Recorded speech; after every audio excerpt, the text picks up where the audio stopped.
Your secret life for sale, the truth. Nobody tells you about your data. What's up, curious minds? Welcome back. Today we're going to do something different. We're going to talk about digital privacy, but forget everything you think you know. It won't be a boring video about cookies. It will be a journey, a descent through 5 levels of knowledge, each one deeper and more revealing than the last. I promise you that by the end, the way you see your phone, your social media, and even yourself will change forever. Ready for the dive? Let's start with level 1, the surface, what we all know. You've probably heard of cookies. Think of them as small post-its that websites stick on your browser. If you visit a sneaker store, they stick a post-it on you that says, "Like sneakers." That way later they can show you sneaker ads on other sites. Simple, right? It's the most famous deal on the internet, free services in exchange for seeing ads you're interested in. And this brings us to that almost magical and slightly spooky moment. Have you ever been talking to a friend about, I don't know, going camping and suddenly your feed is filled with ads for tents and hiking boots?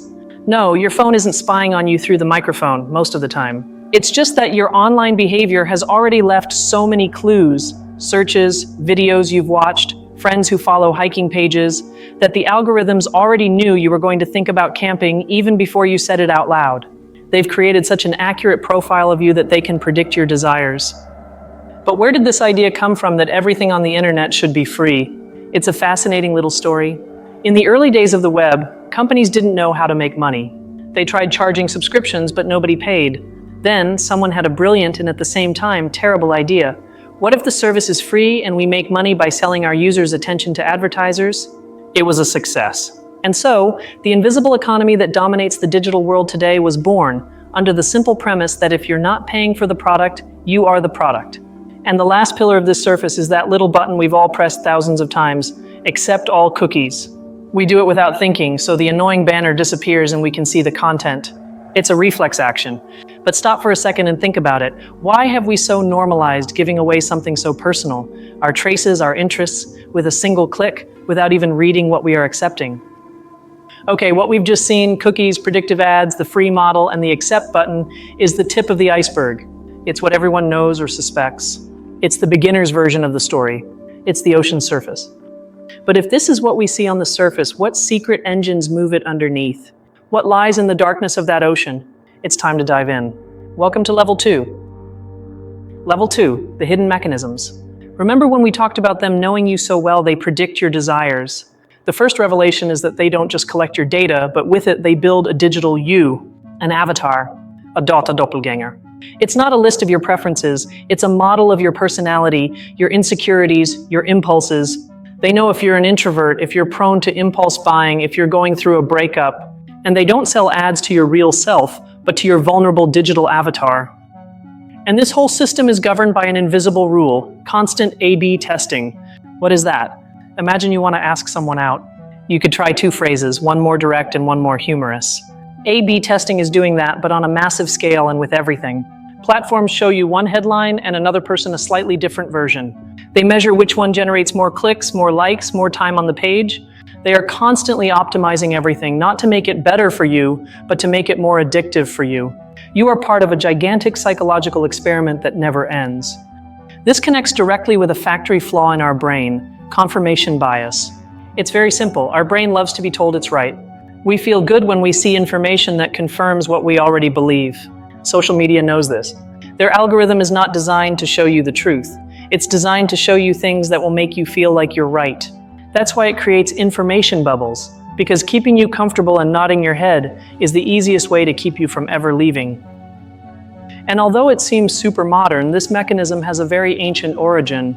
Think of our ancestors in a tribe. Gossip, knowing who did what, who is friends with whom, who is trustworthy. It was a crucial survival tool. Social media is, in essence, the digital evolution of that tribal gossip instinct. We have replaced the village bonfire with an infinite feed, but the need to know and be seen is the same. Only now our tribe has billions of people. And here's something important. Even if it sounds sinister, much of this system was not designed to be evil. In reality, it solves a fundamental human need, belonging. Every like, every comment, every share is a small dose of social validation. It's the digital version of a pat on the back from your tribe. We feel like we belong, that we are seen, that we matter, and platforms have become experts at dispensing these small doses of happiness to keep us hooked. The last cog in this level changes the game. When we think about who has our data, we think of Google, Instagram, but the reality is that there is a hidden ecosystem of data brokers. These are companies you've never heard of, whose sole business is to buy the data you leave on one app, combine it with what you leave on another, add your credit card purchase history, and sell that ultra-detailed profile to the highest bidder. The idea that you only give your data to the company you're using is an illusion. As we close the second level, things change.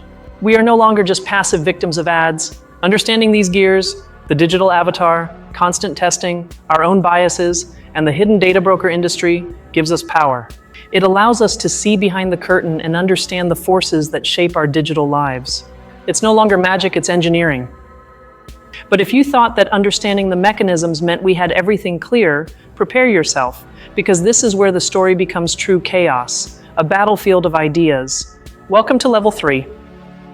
Level 3, the chaos of reality. The first major controversy is the clash of titans, privacy versus security. On one side, there are those who say, we need security agencies to be able to monitor communications to prevent terrorist attacks or serious crimes. The security of everyone is more important than the absolute privacy of one. On the other side, there are those who respond, unlimited surveillance power is a recipe for tyranny. Giving the government access to everything is a much greater danger than what it tries to prevent. There is no easy answer here. Now let me tell you a secret about a myth you've surely heard or even said. I don't care if they spy on me if I have nothing to hide. It's a very popular phrase, but it's a mental trap. The reason we like to believe it is because it relieves us from the anxiety of feeling watched. It's easier to pretend it doesn't matter. But privacy isn't about hiding bad things. It's about having a space to be yourself, to make mistakes, to explore unpopular ideas without fear. It's not about having secrets, it's about having freedom. And this leads us to an incredible paradox, a real brain twister, the privacy paradox. In surveys, people say they value their privacy very much. Of course, but then we go to Instagram and post photos of our vacations, our food, our children, and tell a test app what Disney character we would be. We say one thing and do the opposite. It's a dilemma between our rational self that wants to protect itself and our emotional and social self that wants to connect and share. And here comes the ethical question we should ask ourselves more often. Many of the algorithms that decide important things, like whether you get a loan, whether you're called for a job interview, or even the length of a sentence, are trained with past data. And the past, let's be honest, is full of our prejudices as a society. The result is algorithmic discrimination, a system that, without anyone programming it to be racist or sexist, learns to be so because the data it learned from was. Is it fair to use systems that, by their very nature, perpetuate past injustices? This conversation, moreover, has not always been the same. Before, the debate about privacy was about spam in email or annoying ads. But everything changed with scandals like Cambridge Analytica, where it was revealed that psychological profiles extracted from Facebook were used to try to influence elections. Suddenly, the discussion went from, they're selling me sneakers, to they're trying to manipulate democracy. The level of threat escalated dramatically. And all this creates an existential problem for the human condition, the loss of oblivion. Before, your youthful mistakes, your teenage foolishness faded with time. You could move to another city and start over. Today, everything is recorded. An unfortunate tweet from 10 years ago can cost you your dream job. We are creating a society without the right to be forgotten, without space for growth and forgiveness, where our past is a permanent burden. So as you can see, Level 3 is a mess. It's a battlefield of ideas with no clear answers. The reality of digital privacy is not black or white. It's a tangled web of ethical debates, psychological paradoxes, and difficult questions that challenge us all. All right, you've survived the chaos. You've seen the surface, understood the mechanisms, and navigated the debates. Now it's time to see the details that separate the curious from the true connoisseurs. Welcome to Level 4. Level 4, Expert Knowledge. Here we enter specialist territory. Forget demographic data, age, gender, location. Let's talk about psychographics. This is the holy grail of advertising. It's not about knowing what you buy, but why you buy it. They analyze your language, your likes, your interactions to determine your personality according to psychological models like the Big Five. Are you open to new experiences? Conscientious? Extroverted? Agreeable? Neurotic? Knowing your psychographic profile allows them to create messages that appeal directly to your deepest fears, desires, and motivations.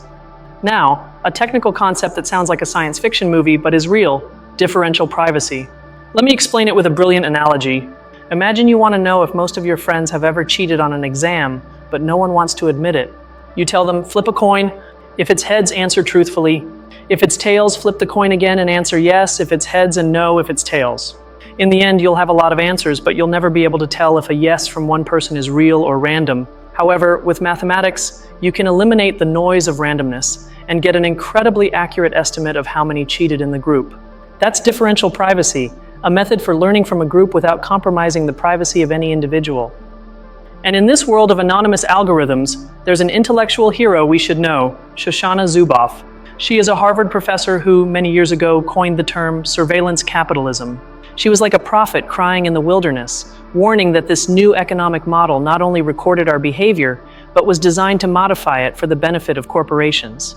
At first, few listened to her. Today, her work is the basis for understanding the world we live in.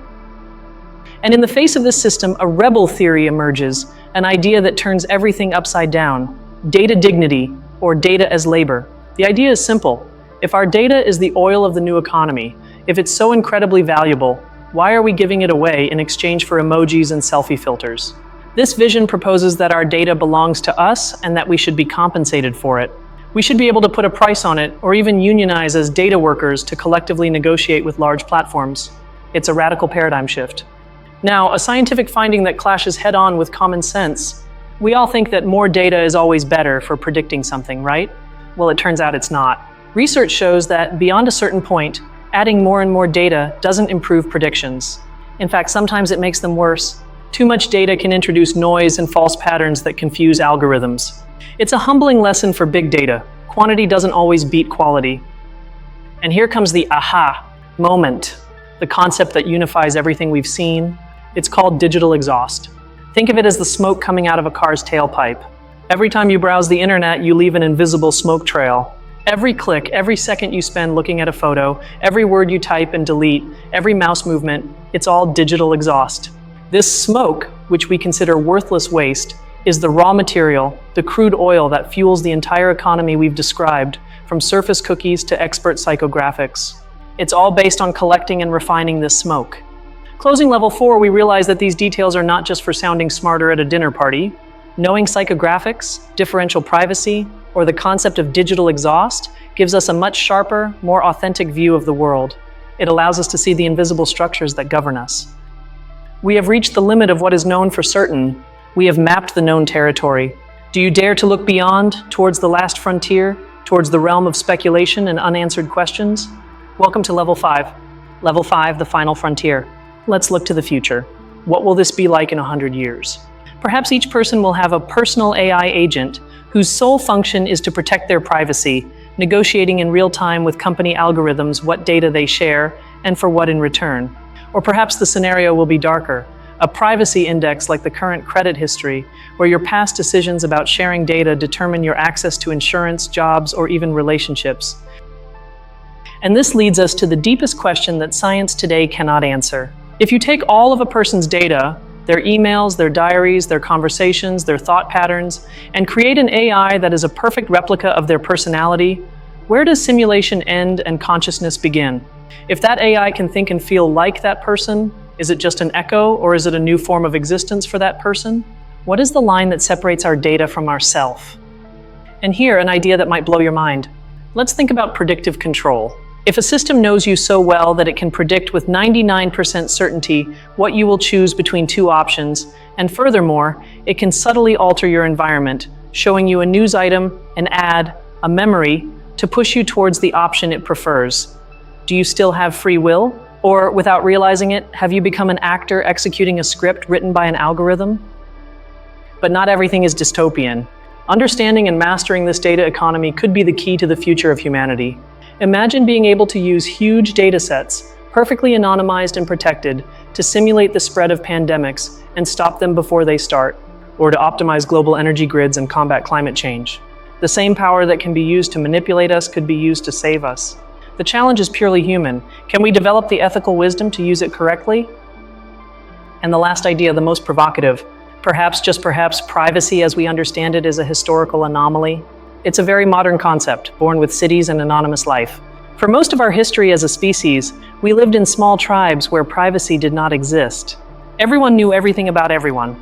It was the norm. What if this hyper-connected world, where everything is shared and everything is known, is not a strange and terrifying future, but a return to our natural state? But on a tribal scale of billions of people, the journey has ended. We have descended through the 5 levels, from the simple surface to the dizzying depths of speculation. Now, with this new and complete perspective, it's time to contemplate the incredible landscape we have discovered. It's incredible. At the beginning of this journey, we talked about something as simple and familiar as cookies showing us sneaker ads. It seemed almost trivial. And look where we've ended up, questioning the very nature of free will in a world of predictive algorithms, and wondering if we are returning to a tribal state without privacy on a planetary scale. You've gone from seeing the tip of the iceberg to contemplating the immensity of the ocean below and the abyssal currents that move it. Your vision has completely changed. And now I ask you directly, of this whole journey, of all these ideas, which one has impacted you the most or left you thinking? I want to know. Leave your thoughts in the comments because this dialogue is the most valuable. Thank you very much for your time and curiosity. If you like this descent into the depths of knowledge, subscribe, because many more journeys like this await us. Until next time, curious minds.